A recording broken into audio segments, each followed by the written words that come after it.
Hey guys, welcome back to Half Baked Takes. My name is Titi, and today we're going to be talking about Dua Lipa a little bit. So, Dula Peep. But before we talk about her current era, let's talk about what I like to call her redemption era. So, Dua had like mimetic level reputation at one point in time. Yes, she had hits. I like New Rules. There are so many songs I liked from Dua. She hadn't gotten to the status, of course, that we know her to be now. I had seen her at that time coasting in that Rita Ora kind of level. So yes, she had hits, but what even made her stand out more, perhaps for worse reasons, was the fact that she couldn't really escape her performance critics. It was like performance after performance after performance. It just looked messy. It just looked messy, and we get that famous quote. Whoever typed that in may have changed the trajectory of Dua Lipa's career. Whoever did that maybe deserves residual checks. I don't know. Whoever said, "Go girl, give us nothing." Wow, you kind of ate there. So that was kind of the prevailing discourse surrounding Dua Lipa. Then came the 2019 MTV EMAs. I remember this like it was yesterday. I was watching some performances. I saw that she had performed. When I was about to click on it, I was like, oh gosh, like I know this is probably going to be a mess. This is probably going to be a mess. Let's watch. And then I watched it. And I had to eat my words. Because Dua Lipa had gone into the lab. She had come back better than ever. Like, I don't think y'all get it. She was hungry. The album was out in a couple of months. The first single, Don't Start Now, released on the 1st of November 2019. People realistically had maybe 2 days to listen to her song before her performance at the MTV VMAs, which was 3rd November 2019. It wasn't a known song by any means. And guys, she came out swinging. She came out swinging. Everything from choreo, vocals, looks, cohesion. It was making. I had to eat my words. I had to eat my words. Dua Lipa had came back better than ever. Now looking back at this context, like in the middle of making this video, I was like, oh my gosh, it's almost like Don't Start Now, the single that she performed and the first single that she released off the album Future Nostalgia. Like it almost reads like a redemption arc. It was almost like she was manifesting this. Like if you look at the lyrics, it's like did a full 180, crazy, thinking about the way that I was. I'm not where you left me at all. Walk away, you know how. Don't start caring about me now. It was like yes, she was talking about a guy, sure, but in hindsight, it felt like the perfect start to this new era. It was like F you. It took some time, but I came out better on the other side. I am a better performer now. Like I did a full 180, crazy. Like She's taking it. everything was better in my opinion.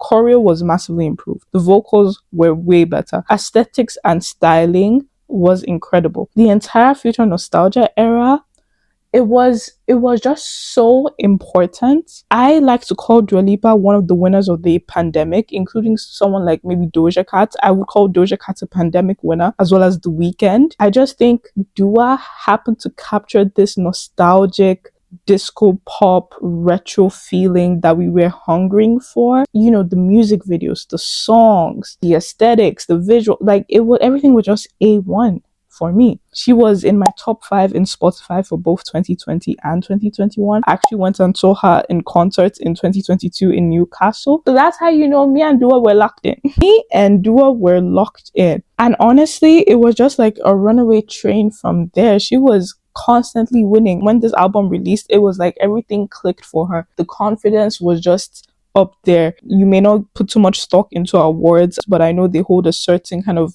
importance for artists. Future Nostalgia, it won Best Pop Vocal Album at the 63rd Annual Grammy Awards, and it earned a nomination for Album of the Year. The album's lead single, Don't Start Now, received nominations for Record of the Year, Song of the Year, and Best Pop Solo Performance at the same ceremony. She also won 2 Brit Awards for British Album of the Year for Future Nostalgia and for Female Solo Artists. It was also just dominating the charts in the US and the UK. So honestly, Future Nostalgia, it was that girl. It was that girl. It was ambitious, it was colorful, it was maximalist, and it offered a much needed escape from what was actually going on in 2020. And now we have the radical optimism era. It came as a kind of drastic change to future nostalgia. I'm going to put in a little preface right here before I forget. I appreciate when artists, specifically female artists, switch things up because they are expected to. It can't be easy having to feel like, okay, I have to constantly change and constantly evolve. And we put much higher expectations on female artists. I'm just going to put that as a preface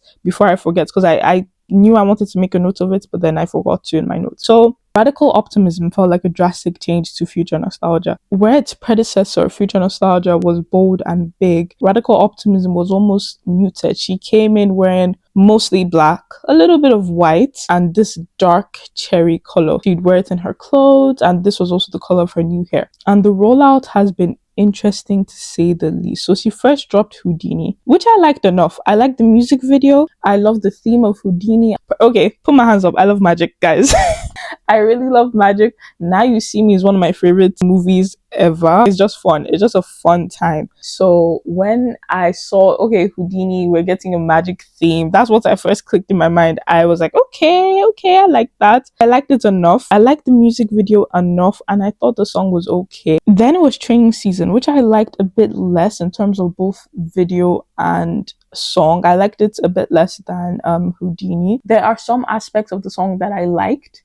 In fact, I really liked, that part where she's like, are you waiting on the sidelines, waiting for someone to tell you to go? That part I really like. The lead up to that and the following from that, I like that. And the music video, of course, I like that whole things are blurry. It kind of matches up as well to the Houdini vision as well, which I enjoyed. But honestly, I think the live performances of these songs really carry the songs. I like the Grammy performance, specifically Houdini's. I like that dance break in Houdini. I think these will carry well into tour if she ever goes on tour for this album. But yeah, and then Illusion dropped, and the video was gorgeous, but the song, all I could think was, this sounds like Becky Hill.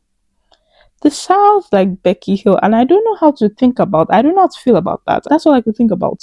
If I could rank the songs, I would go number 1, Houdini, number 2, Training Season, and number 3, Illusion. Funnily enough, Illusion is the most distinctive sounding to me. Sometimes I mix up Houdini and Training Season, and I can't give you a good enough reason why. There's something about them that it's intertwined in my mind whenever I think of both songs. This era as a whole, I wouldn't say it's confusing. I think the aesthetic and the sound is cohesive.